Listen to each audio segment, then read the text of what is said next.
22장 21절 말씀 제가 봉독하겠습니다.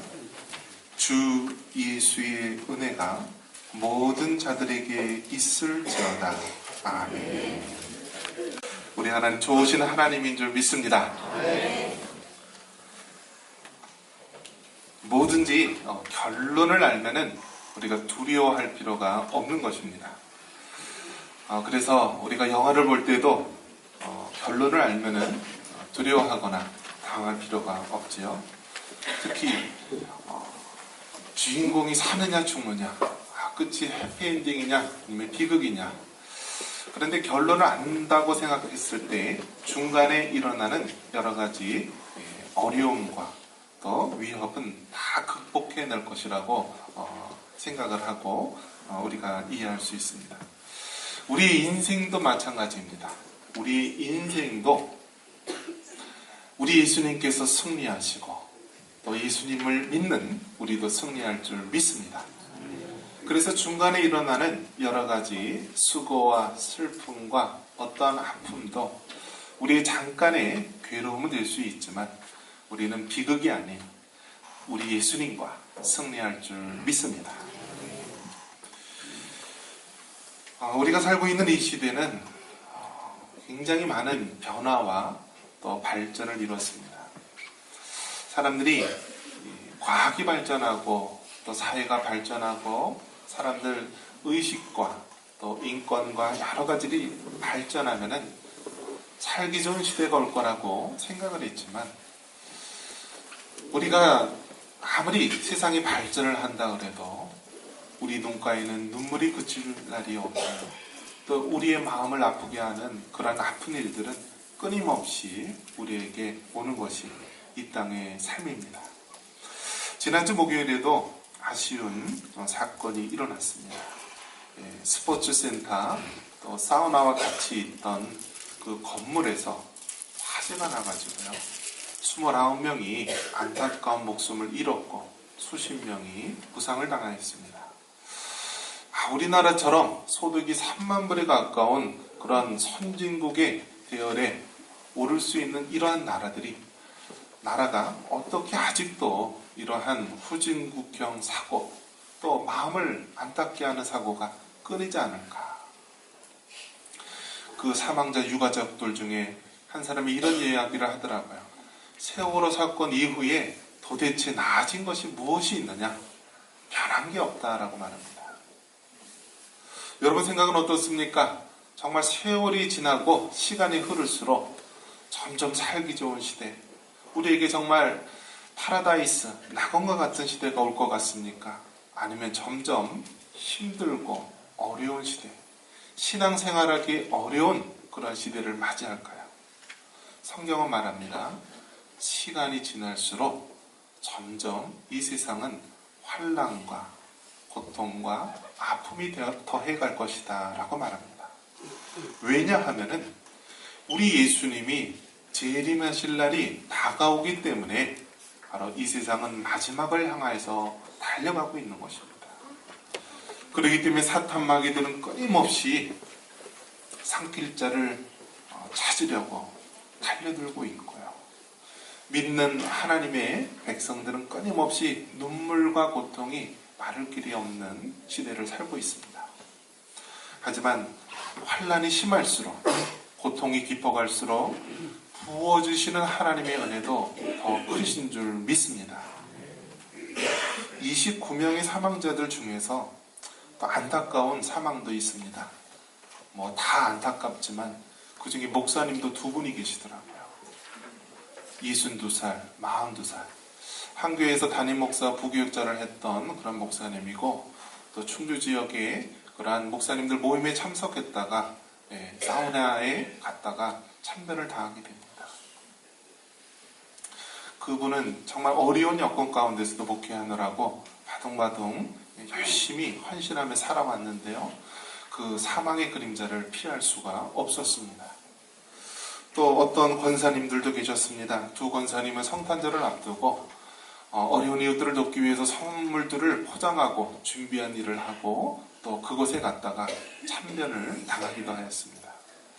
이러한 것을 봤을 때 이 땅에 우리에게 닥치는 고통과 아픔은 믿는 사람이라고, 우리가 하나님의 일을 한다고 우리를 비껴가는 것이 아니라 오늘 우리가 주님 앞에 갈지 내일 우리가 주님 앞에 갈지 모르는 우리는 이 시대를 살아가고 있습니다. 이러한 고통과 슬픔이 많은 이 시대 가운데 하나님의 은혜가 우리 삶 가운데 가득 있기를 바랍니다. 한번 따라해 봅니다. 주 예수의 은혜가 모든 자들에게 있을지어다. 아멘. 여러분, 성경의 마지막 끝나는 단어가 여러분 무엇입니까? 단어가 무엇이에요? 단어. 주 예수의 은혜가 모든 자들에게 있을지어다. 아멘하고 끝났습니다. 한번 따라해 보겠습니다. 아멘. 아멘. 이 아멘이란 말은 진실로 그렇습니다, 확실히 그렇습니다 라는 의미입니다. 그래서 우리가 예스, 예, 그런 의미보다 훨씬 강하고 진실한 고백이 아멘입니다.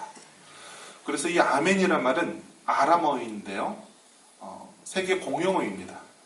미국에 가면은 미국에서도 아멘 혹은 뭐 에이멘 하기도 하고요. 온 세계에서 예수님을 믿는 곳에서는 아멘이라고 말합니다. 이 아멘이란 말은 우리가 긍정적인 말, 축복의 말만 아멘 하는 것이 아니라 때로는 우리가 안 좋게 생각하는 그러한 저주의 말, 그러한 안 좋은 말에도 아멘으로 해야 된다는 것입니다. 즉 하나님의 말씀이라면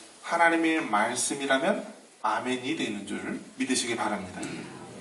그래서 구약에서는 축복하는 말을 할 때도 백성들은 아멘 아멘 하였습니다. 느헤미야 8장 6절에 보면은 에스라가 위대하신 하나님 여호와를 송축하며 모든 백성이 손을 들고 아멘 아멘 하고 응답하고 몸을 굽혀 얼굴을 땅에 대고 여호와께 경배하니라. 하나님을 찬양하고 송축할 때도 모든 백성이 어떻게 했다고요? 우리 한번 따라해 보겠습니다. 아멘 아멘. 예, 이렇게 하나님을 송축하고 주님을 높일 때도 아멘 아멘 했습니다. 반면에 민수기 5장 22절에 보면 이 저주가 되게 하는 이물이 네 창자에 들어가서 네 배를 붓게 하고 네 넓적다리를 마르게 하리라 할 것이요 여인은 아멘 아멘 할지니라. 즉 하나님 앞에 거짓된 말을 했을 때 그 저주가 너에게 임할 것이다 라는 하나님 말씀에 대해서 어떻게 해야 된다고요? 아멘 아멘 할지니라. 한번 따라해 보겠습니다. 아멘 아멘. 아멘 아멘. 즉 하나님의 말씀은요 우리에게 좋든 아니면 우리에게 나쁘든지 하나님 말씀이기에 언제든지 아멘이 되는 것입니다. 우리에게 축복이 되고 우리에게 좋은 말씀일 때도 아멘일 뿐만이 아니라 우리가 하나님을 떠나고 또 죄된 길로 갔을 때 우리에게 환난과 저주가 임한다는 그 경고의 말씀에 대해서도 우리는 아멘 아멘으로 화답해야 될 줄 믿습니다. 즉 우리의 인생은 아멘으로 끝나야 됩니다. 즉 하나님의 뜻, 하나님의 말씀대로 되어지고 요한계시록의 주제처럼 이 세상에 대환란이 오지만 오직 예수님이 승리하시고 또 하나님의 자녀들이 승리하는 줄 믿습니다 하면서 아멘으로 끝나야 되는 것입니다. 자, 그렇다면 우리가 아멘으로 끝나기 위해서는 어떻게 해야 됩니까? 한번 따라해 봅니다. 주 예수의 은혜가 모든 자에게 있을지어다. 할렐루야. 아멘. 여러분 우리가 아멘으로 끝나기 위해서는요 무엇이 필요하냐면 주 예수의 은혜가 필요합니다. 이 은혜라는 말은 신약에서는 이 헬라어로는 카리스라는 말로 쓰였고요.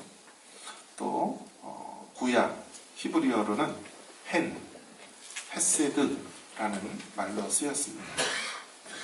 저기 동두천 오사단 입구에 보면은 이 악기 파는 데 봤더니 카리스라고 써 있더라고요. 그래서 주인에게 한번 물어봤어요. 아니, 믿는 분입니까? 믿는 분은 아니래요. 그런데 카리스란 말을 썼더라고요. 이게 하나님의 은혜라는 말이에요. 하나님의 은혜. 그러니까 좋은 말을 찾다가 보니까 그분도 카리스란 말을 찾았다라고 하는데요. 이 카리스라는 말이 은혜라는 말입니다. 우리가 흔히 카리스마가 있어야 된다 하면서 리더십 얘기를 하죠. 그때의 이 카리스마 할 때가 카리스가 바로 이 하나님이 주는 은혜를 말하는 것입니다. 즉 하나님이 주신 은사대로 은혜대로 이 리더십 있게 행하는 것, 이것이 이제 카리스마, 그런 말도 나왔는데요. 이 헬라어로는 카리스라고 하고요. 또 구약에서는 혹은 헤세드라는 말이 나옵니다. 그래서 구약 룻기에 보면은요, 이 헤세드라는 말이 나옵니다.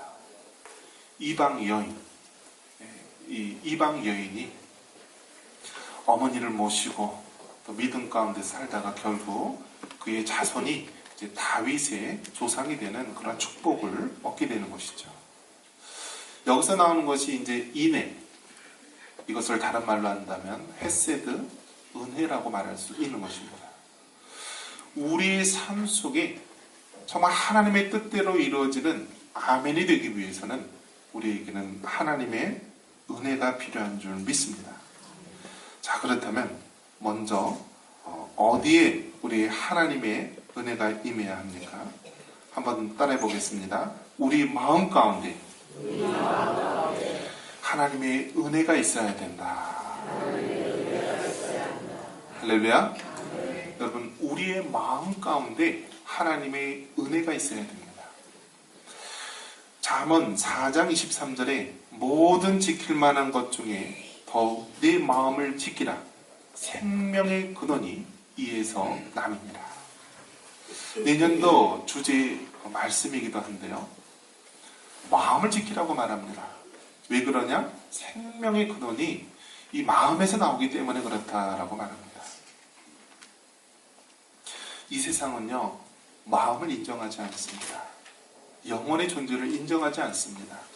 눈에 보이지 않는 것을 인정하지 않습니다. 공산주의, 사회주의 사상은요, 유물론이라고 합니다. 즉, 모든 세계를 물질적인 것으로 보며 보이지 않는 세계에 대해서는 부정합니다. 그래서 종교를 아편이라 하고 또 기독교를 박해하는 것이 공산주의 모습이기도 합니다. 그런데 성경은 분명히 말하고 있습니다. 마음을 지키라. 생명의 근원이 여기 있다. 그런 면에서 우리 마음 가운데 예수님을 구주로 모시고 구원을 받는 우리 모두가 되기를 간절히 축원합니다. 여러분, 아무리 세상에 하나님이 안 계시다, 마음도 없고 영혼도 없다 라고 외치지만 성경은 분명히 말씀하고 있습니다. 너희들은 육적인 존재뿐만이 아니라 영혼을 가지고 있는 자이다. 너희 영혼, 너희 중심 마음 가운데 예수님을 모시고 생명을 얻고 살아야 된다라고 말합니다. 그런 면에서 우리 마음 가운데 예수님을 구주로 모시고 있는 우리들은 생명을 받은 자로서 가장 큰 축복을 받은 자임을 믿으시기 바랍니다. 여러분, 세상에서 우리가 다 실패하고 또 우리가 넘어졌다 할지라도 우리 마음속에 예수님을 구주로 모시고 구원을 받은 하나님의 자녀라고 한다면 그것은 가장 축복된 삶이요, 가장 귀하신 것임을 믿으시기 바랍니다. 자, 입처럼 이 마음을 지켜야 되는데요, 마음 가운데 은혜가 임해야 된다는 것입니다. 여러분, 하루에 살면서 죄된 생각을 몇 번이나 합니까? 우리도 모르게 이 세상에 죄된 것을 따라가고 또 죄된 습관을 쫓으며 하나님을 기억하지 않고 하나님의 말씀을 거역하며 살아갈 때가 얼마나 많이 있습니다. 이것은 우리가 예수님을 안 믿는 사람뿐만이 아니라 예수님을 믿는 성도들에게도 늘 똑같은 시험과 유혹이 닥치는 것이 사실입니다. 그래서 우리가 예수님을 믿었다고 해서 바로 그 순간서부터 거룩한 성인이 되는 것이 아닙니다. 마치 재판장에서 죄인이 있는데요. 이 죄인에게 피고 누구누구는 비록 세상에서 나쁜 일을 하고 어떠한 죄를 저질렀지만은 이제 앞으로 새로운 삶을 살기 위해서 기회를 주기 원해서 이제 무죄를 선포합니다 하고 꽝꽝꽝 하고 재판장이 쳤습니다. 그러면 법적으로는 이 사람이 이제 더 이상 죄인이 아니라 어떻게 돼요? 이제 죄인이 아닌 그러한 사람이 된 것입니다. 하지만 그 사람의 성품은 어떤가요? 재판장이 한번 의인이라고 해서 죄가 없다라고 해서 바로 의인의 삶을 살아갈 수 있습니까? 그렇진 않죠.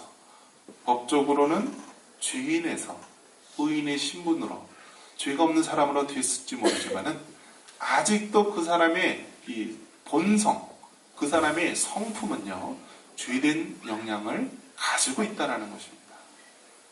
마찬가지로 우리가 예수님을 구주로 믿고 하나님의 자녀가 되었다라고 했을 때 예수님을 영접하고 성령님이 우리 안에 내주하시는 그 순간 우리는 어떠한 상태가 됐나요?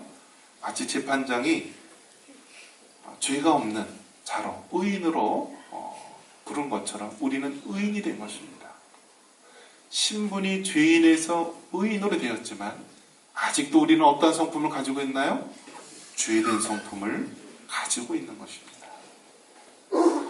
그래서 쉽게 말해서 휴지통을 생각하면 됩니다. 휴지통. 여러분, 쓰레기는 어디 있어야 되죠? 휴지통 안에 탁 이렇게 담겨지고 뚜껑이 어떻게 돼요? 덮여 있어야 되는 것이죠. 그런데 지저분한 집 가면 어떻게 돼요? 쓰레기통에 있어야 될 것들이 막 널려져 있어요. 주방에 있고 뭐 방에 있고 막 있고 머리카락이 있고 휴지 있고 막 쌓여 있고 지저분한 사람이죠. 그런데 말끔히 전동된 사람은 어떻게 하나요? 쓰레기는 쓰레기통에 가지런히 정리되어 있습니다. 쓰레기 없는 집은 없을 거예요. 다 집집마다 쓰레기통이 있죠. 그런데 잘 정돈된 집은 쓰레기는 쓰레기통에 딱 있는 것입니다. 마찬가지로요. 우리가 이 땅에 육신의 몸을 입고 사는 동안에는 우리 안에 무엇이 있어요? 죄된 쓰레기들이 우리의 본성 가운데 있다라는 것입니다. 이것을 우리는 죄성이라고 합니다. 죄된 본성. 그런데 이 죄된 본성이요, 하나님의 은혜로 눌려져 있지 않으면은요, 마치 여러분 팝콘 아시죠? 팝콘. 옥수수를 팍 튀기면은 팍 팝콘이 이렇게 나오잖아요. 하나님의 은혜로 눌려져 있지 않으면은요, 이 죄란 놈이요 팍 하면서 퍼집니다. 이 죄라는 것이 우리에게 나오게 되면 우리 자신이 더러워지고요, 또 우리의 가정이 더러워지고 우리가 속한 공동체가 더러워지고 이 사회가 더러워지는 것입니다. 그런 면에서 우리 안에 있는 모든 죄된 더러운 것들이 하나님의 은혜로 눌려질 수 있는 우리 모두가 되기를 바랍니다. 다음으로 하나님의 은혜가 어디에 있어야 됩니까? 우리 가정 가운데 있어야 되는 것입니다. 마태복음 19장 6절에 그런즉 이제 둘이 아니요 한 몸이니 그러므로 하나님이 짝지어 지으신 것을 사람이 나누지 못할지니라 하시니. 한번 따라해 보겠습니다. 하나님이 짝지어 주신 것을 사람이 나누지 못할지니라. 할렐루야. 여러분, 하나님의 은혜가 우리 가정 가운데 있어야 됩니다. 가정 가운데.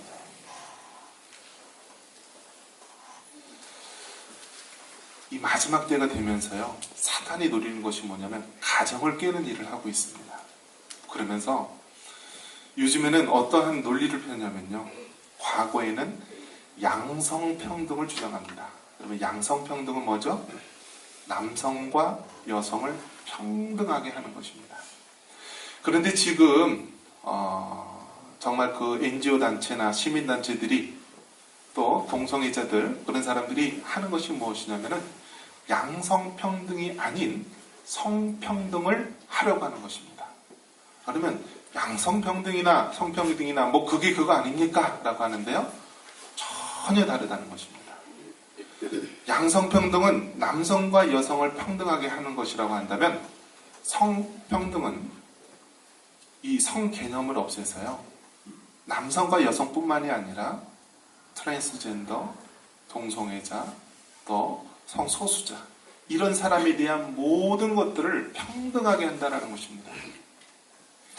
그래서 지금 뭐 스웨덴이라든지 또 여러 선진국에서는요 어떤 운동을 하냐면 화장실을 없애는 거예요.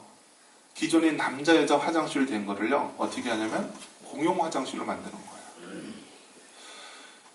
이제 심지어는 어떻게 생겼냐면 이제 앞으로는요 이 목욕탕도 이제 남탕 여탕이 없어질 판이에요. 왜냐?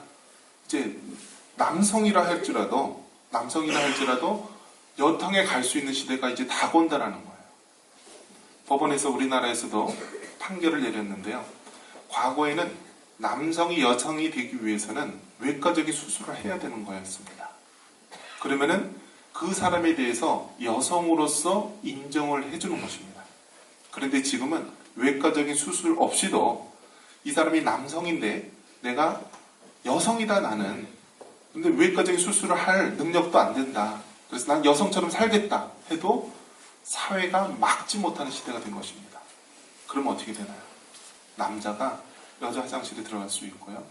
남자가 여탕에도 갈 수 있어요. 왜냐? 나는 지금 여성이다. 몸은 남성이지만 여성의 마음이다. 그들은 하나같이 주장하는 것이 가정을 깨는 것입니다. 성경에는 분명히 남자와 여자가 만나서 가정을 이루고 자녀를 낳고 이 가정을 세우는 데 있습니다. 그런데 오늘날 돌아가는 사회에서 보면은요, 남성과 여성을 다 하나님이 만드신 기준을 깨고요, 이제는 사람이 쾌락을 향하여서 나아가는 세계가 된 것입니다. 그들은 자식을 낳지 못합니다. 그럼 어떻게 해요? 입양하면 된다라고 합니다. 그러면 입양하면 하늘에서 자식이 떨어집니까? 정상적인 남자 여자가 낳은 자녀들을 동성애자들이 입양하여서 키운다라는 것입니다. 그들이 노리는 것이 무엇입니까? 가정을 파괴하는 데 있습니다. 그런 면에서 하나님의 은혜가 우리 가정 가운데 있어야 될 줄 믿습니다. 여러분, 믿음의 눈을 뜨고 보십시오. 얼마나 급박하게 돌아가고 있는지 모릅니다. 우리가 영적인 잠을 잘 때 이 시대는 하나님을 배격하고 하나님의 말씀을 반대하면서 교회를 안티세력, 적대세력으로 만들고 공격하고 있습니다. 이 세상 되어지는 모든 것들이 이제는 하나님을 향하여 대적하는 시대가 된 것입니다. 우리에게 무엇이 필요합니까? 하나님의 은혜가 필요한 줄 믿습니다. 여러분, 주님의 은혜가 아니고서는 우리는 단 한순간도 살아갈 수 없는 시대가 되었습니다. 아마 우리 믿음의 어른들은요, 정말 육체적으로는 힘든 시기를 보냈는지 모르지만 어떤 면에서는 신앙생활 하기 좋은, 밥 한 그릇 먹어도 감사가 저절로 나오는 그러한 신앙의 축복의 시대를 살았는지 모릅니다. 하지만 지금 젊은 세대들은요, 아무리 배가 부르고 아무리 풍요해도 감사가 사라졌습니다. 고등학교를 졸업하면은요, 50%나 되는 사람들이 교회에 출석하고 있는 자들이 떠난다라고 합니다. 유럽에 있는 많은 교회들은 노인들 몇 분이 교회를 지키고 있습니다. 이러한 현상은요, 지금 우리가 살고 있는 이 대한민국에도 여실히 드러나고 있습니다. 여러분, 우리가 아멘으로 끝나기 위해서는 하나님의 은혜가 필요한 줄 믿습니다. 우리의 마음 가운데, 우리의 가정 가운데, 또 이 사회와 이 나라 가운데 하나님의 은혜가 임해야 될 줄 믿습니다. 저와 여러분이 이러한 하나님의 은혜를 날마다 구하며 믿음으로 승리하는 우리 모두가 되기를 주님의 이름으로 축원합니다.